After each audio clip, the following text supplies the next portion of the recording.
Hey YouTube, Rick Marks here. Wanted to look at, again, Mindset, reviewing the book by Carol Dweck. And I wanted to today look at what is it that makes us think differently? And is there an actual difference in that? Or is this, and I've talked about it before, like we get to a certain age where we start to allow the internal dialect to rule, and the things that have been said to us or spoken over us become the inner voice. And how much of your inner voice do you listen to? How much of your inner voice do you challenge? And again, talked about this in other videos as well, but do you challenge things? Do you ask the questions of why it is the way it is? Because I think quite often, again, we can be burnt from a past experience, which when we actually look at it and we break it down, could have had nothing to do with us. And the change of circumstances could actually give us an opportunity to succeed this time around, rather than to see the failure or the element that created the fear, or whatever you want to call it. But I think we often just jump to the conclusion of, well, I've tried it before and it didn't work. And this is what I'm learning to do by the whole slowing it down, the journaling. They're all like a stacked effect of understanding the rationale and the reasoning behind why we do what we do. And whether or not there is validity to that decision, or whether, again, it's perceived fear. Often we act out of other people's experiences.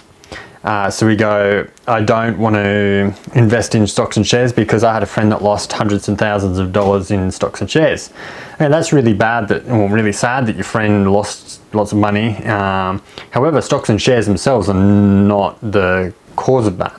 And without actually then understanding whether or not it was they made bad decisions, they weren't educated within what they were doing with their money in the stocks and shares. There's a lot of elements to that specific scenario, for instance, that could have led to the outcome that they had.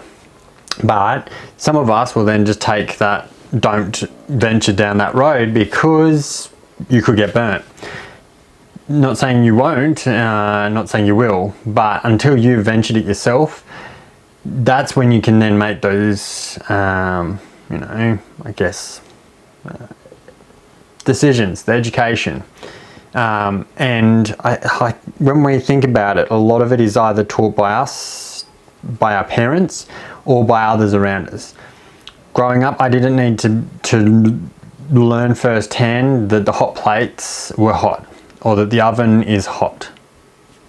I was told it's hot, and I trusted that it was hot, and didn't think anything more of it. And even today, I don't need to challenge that thinking to test it out myself. Although, admittedly, yes, we get something out of the oven and we can feel either through oven mitts or whatever, it's hot. So based off that element and all that together, it's hot. So don't do it. Don't touch the raw, product with your hand. And so I wanted to start to get you as viewers, and in your own life, reviewing things that you shut the door on before you've even actually made an assumption. And I've been trying it with the kids. Don't say you don't like a certain food unless you've actually tried it. Just because your sister says yuck, that's fantastic. However, you might like it, and that's okay, and you may also not like it, and that's okay. But until you've actually tried it firsthand, and there is no harm, like with foods, for instance, you've got to go through that. And I did and have and continue to still live by, can't bag it till you've tried it.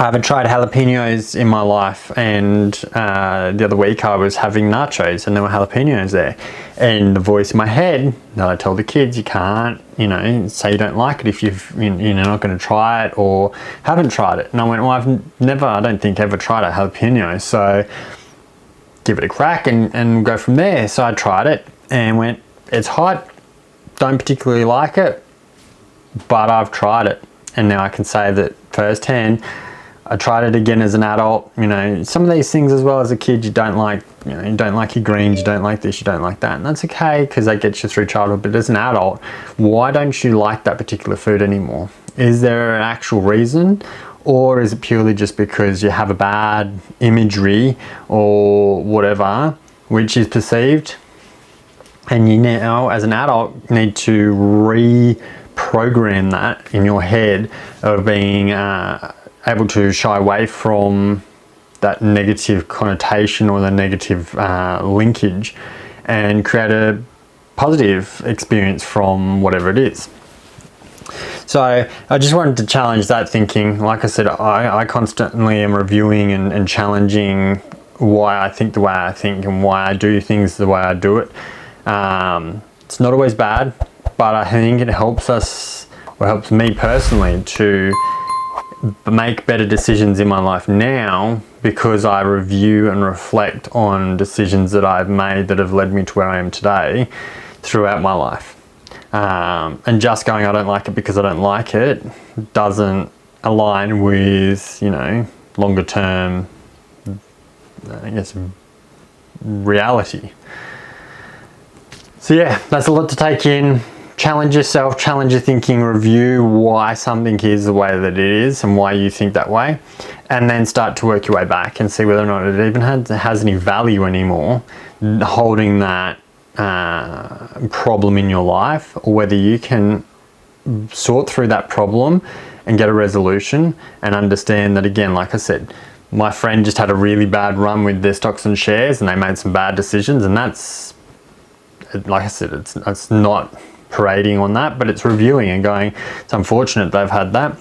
I'll give you a million cases of people who have done really well from it. So do you listen to that one small, you know, element? And I've talked about with small businesses where a lot of people go, oh, but the failure rate and the failure rate and the failure rate. And it's like, yes, fantastic, but how many succeed? Now, how many of them through strategy and through being educated and having the data and having the information and doing the right thing the right way have succeeded? So have an awesome day and an awesome week, and you'll see me tomorrow morning at 9 o'clock Australian Eastern Standard Time. We haven't gone back through daylight savings yet, so very soon that'll alter again, but you shall see me tomorrow morning. Fantastic day. Catch you then. Bye.